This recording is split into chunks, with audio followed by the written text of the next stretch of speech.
दोस्तों नमस्कार, कैसे हैं आप लोग। उम्मीद करते हैं आप लोग अच्छे होंगे और स्वस्थ होंगे और आप लोगों की पढ़ाई लिखाई अच्छे से चल रही है। दोस्तों हमारा जो टॉपिक चल रहा था यूरोपियनों का आगमन आधुनिक भारत में, तो जो हमने सबसे पहले जो महत्वपूर्ण शक्ति आपको बताने का प्रयास किया था यह कहें कि जो सबसे पहले यूरोपीय आए थे वह यूरोपी थे पुर्तगाली। तो पुर्तगालियों के बारे में हमने आपको अच्छे से समझाया था, अर्थात उनके पतन, उनका प्रभाव जो पड़ा था। दूसरा जो हम महत्वपूर्ण शक्ति उठाए थे वह थे डच।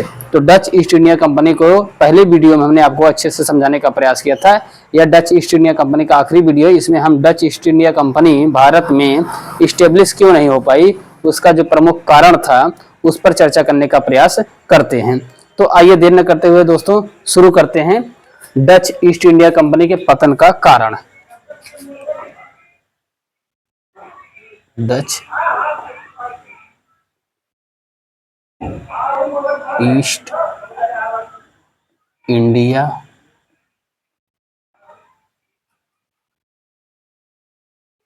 कंपनी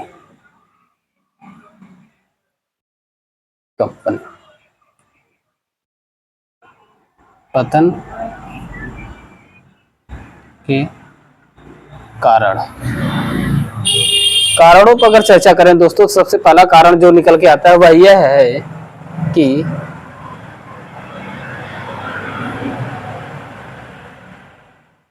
डचों की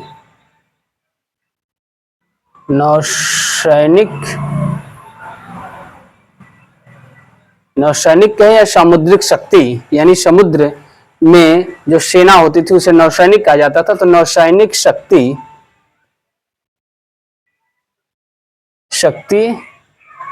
का अंग्रेजों की तुलना में कमजोर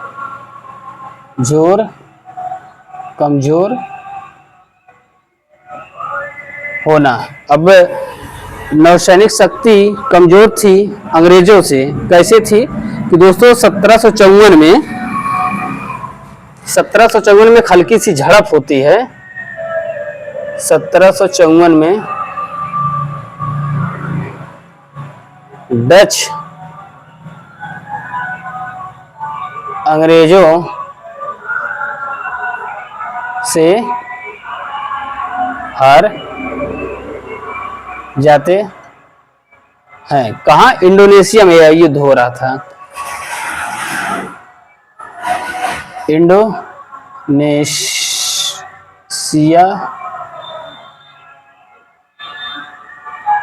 इंडोनेशिया में।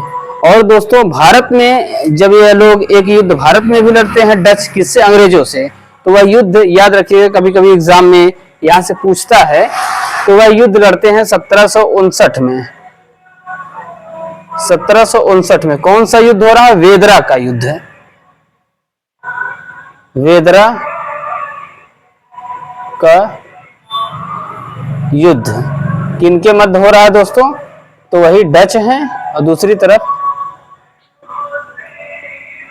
अंग्रेज। यानी आप इसके पहले देखिए, अंग्रेज जो है, जो हार्मुज जल संधि है, उस हार्मुज जल संधि पर ईरान की मध्यस्थता से या कहीं ईरान की मदद से अंग्रेज जो है हार्मुज जल संधि पर कब्जा कर लिए। हालांकि हार्मुज जल संधि इस समय ईरान और इजराइल के बीच कॉन्फ्लिक्ट को लेकर के काफी चर्चा में भी है। क्यों चर्चा में है? क्योंकि उस हार्मुज जल संधि का, उस हार्मुज स्टेट का उस समय यानी आज के 300 या 400 साल पहले भी कितना महत्वपूर्ण योगदान था व्यापार में, आज भी इसका उतना ही बहुत महत्वपूर्ण है। क्योंकि अगर वार हुआ, इजराइल और ईरान एक दो देश आमने सामने यदि कन्फ्लिक्ट हुए यानी युद्धरत हुए, तो उसका प्रभाव व्यापार पे पड़ेगा और सारी खासकर पेट्रोलियम तेल आयल जो है वह काफी ज्यादा इंक्रीज कर जाएगा उसकी कीमत।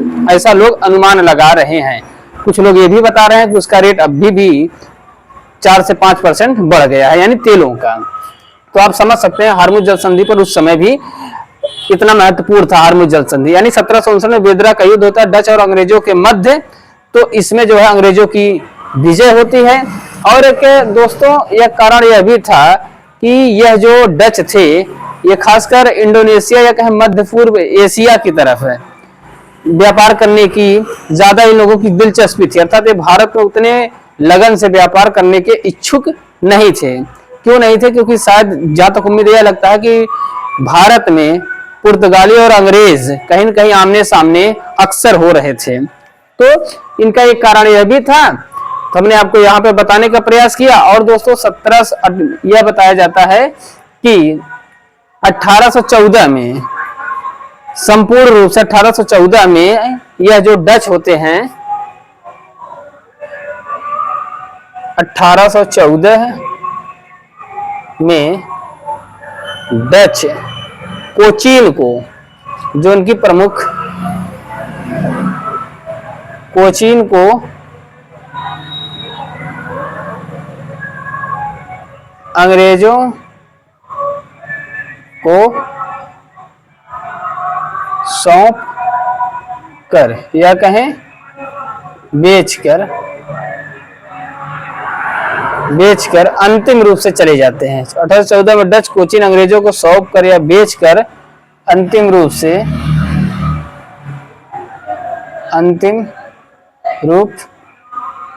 से चले जाते हैं भारत से।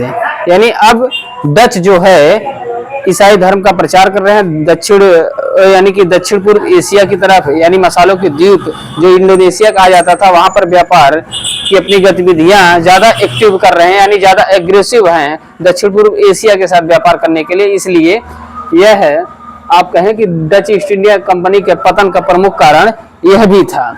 और दोस्तों ये जो डचों ने भारत में जो महत्वपूर्ण अपनी कोठियां स्थापित किए थे, हमने उनका नाम यहाँ पर मेंशन किया है। आपको जानना इसलिए जरूरी है क्योंकि हो सकता है कभी एक दो कोठी का नाम दे दे और पूछ ले कि यह किस राज्य में है, तो आप परीक्षा में अगर बैठे तो आपके प्रश्न गलत भी हो सकते हैं। जैसे अगर हम आपसे पूछे कासिम बाजार किस राज्य में है, जो डचों की कोठी स्थापित हुआ था, कासिम बाजार, चिंसुरा या पिपली, तो यह पश्चिम बंगाल में है। अगर हम पूछे मछलीपट्टनम, निजामपट्टनम, पुलिकट और बिमलीपट्टनम कहाँ किस राज्य में है, तो यह आंध्र प्रदेश में है। नागपट्टनम तमिलनाडु में है। पटना आप जानते हैं पटना बिहार में है। और सूरत भरूच जानते हैं गुजरात में है। तो यहाँ पर हमने लिखने का प्रयास भी किया, आपको जो बोला है वही यहाँ पे लिखा है। और बालासोर उड़ीसा में। तो आप जानते रहिए कभी अगर उत्तर से दक्षिण का क्रम दे दे तो आप अच्छे से कम मिला सके।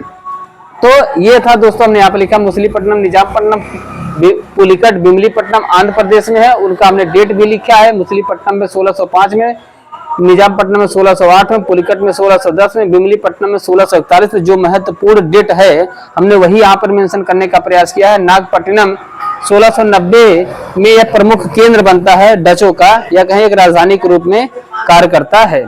तो आई होप आप लोगों को अच्छे से समझ में आया होगा। यदि दोस्तों कोई कमियां रह गई तो आप जरूर बताइएगा। हमारे यूट्यूब चैनल का नाम है ग्राउंड हिस्ट्री क्लास।